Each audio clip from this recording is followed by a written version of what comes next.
महिला के लिए बुजुर्ग सास की सेवा करना अनिवार्य है। ये भारतीय संस्कृति का हिस्सा अलग रहने की मांग अनुचित झारखंड हाई कोर्ट। नमस्कार, स्वागत है आप सभी का लीगम फीगम स्टडी विद मी में। मैं हूं आपके साथ एडवोकेट पुलकित अग्रवाल। और 23 जनवरी 2024 को hindi.livelawin पर छपी एक खबर को हम पढ़ने जा रहे हैं, जिसके लेखक हैं अवनीश पाठक। और ये इस खबर का शीर्षक हमने आपको बताया, महिला के लिए बुजुर्ग सास की सेवा करना अनिवार्य है। ये भारतीय संस्कृति का हिस्सा अलग रहने की मांग अनुचित। चलिए पढ़ते हैं पूरी खबर। झारखंड हाईकोर्ट ने कहा है कि भारत में बुजुर्ग सास या दादी सास की सेवा करना महिलाओं के लिए सांस्कृतिक प्रथा और दायित्व दोनों है। कोर्ट ने रेखांकित किया कि पत्नी की ओर से ऐसे ससुराल वालों से अलग रहने की जिद अनुचित है। जस्टिस सुभाष चंद्र की बेंच ने कहा, इस संस्कृति को संरक्षित करने के लिए पत्नी द्वारा वृद्ध सास या दादी सास जैसा भी मामला हो की सेवा करना भारत की संस्कृति है।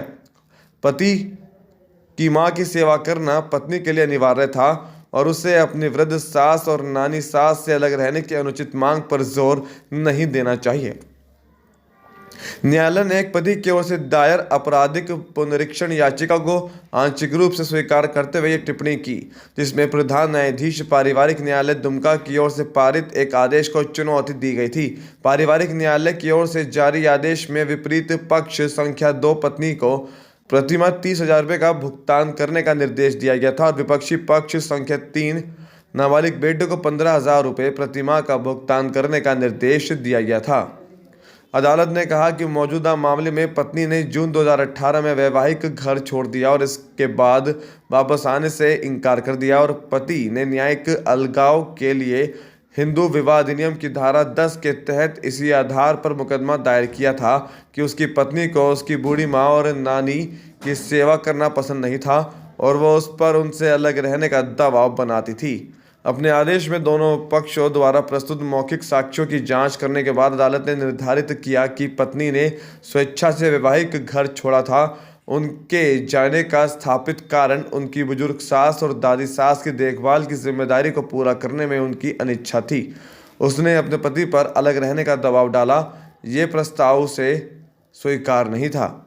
कोर्ट ने कहा कि यह तथ्य अच्छी तरह साबित हो चुका है कि पुनरीक्षणकर्ता की मंशा भी स्पष्ट थी कि उसने तलाक के लिए नहीं बल्कि न्यायिक अलगाव के लिए मुकदमा दायर किया था, क्योंकि वह अपनी पत्नी को अपने साथ रखना चाहता था, लेकिन वह बिना किसी के उचित कारण के उसे अलग अपने मायके में रहने पर अड़ी थी। इस संबंध में कोर्ट ने नरेंद्र बनाम के मीना 2016 मामले में सुप्रीम कोर्ट की टिप्पणियों का हवाला दिया, जिसमें यह माना गया था कि पत्नी द्वारा पति को परिवार से अलग करने के लिए लगातार प्रयास करना क्रूरता का कार्य है।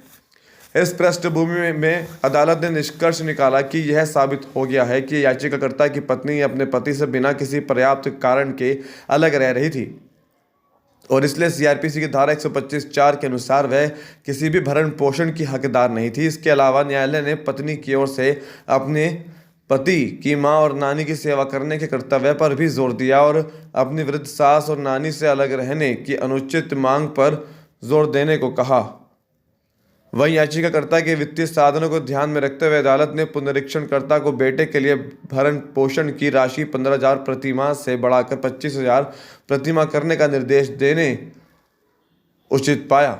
उपरोक्त टिप्पणियों और निर्देशों के साथ आपराधिक पुनरीक्षण को आंशिक रूप से अनुमति दी गई थी और निचली अदालत द्वारा पारित आदेश को पत्नी को भरण पोषण देने की सीमा तक रद्द कर दिया गया है। आक्षेपित निर्णय को संशोधित करते हुए नाबालिग बेटे के लिए भरण पोषण राशि को 15,000 रुपये और प्रतिमाह से बढ़ाकर 25,000 रुपये प्रतिमाह कर दिया गया है। तो ये न्यूज़ आर्टिकल छपा hindi.livelawin पर। और ये कैसी लगी आपको खबर, नीचे कमेंट सेक्शन में कमेंट जरूर करें। धन्यवाद।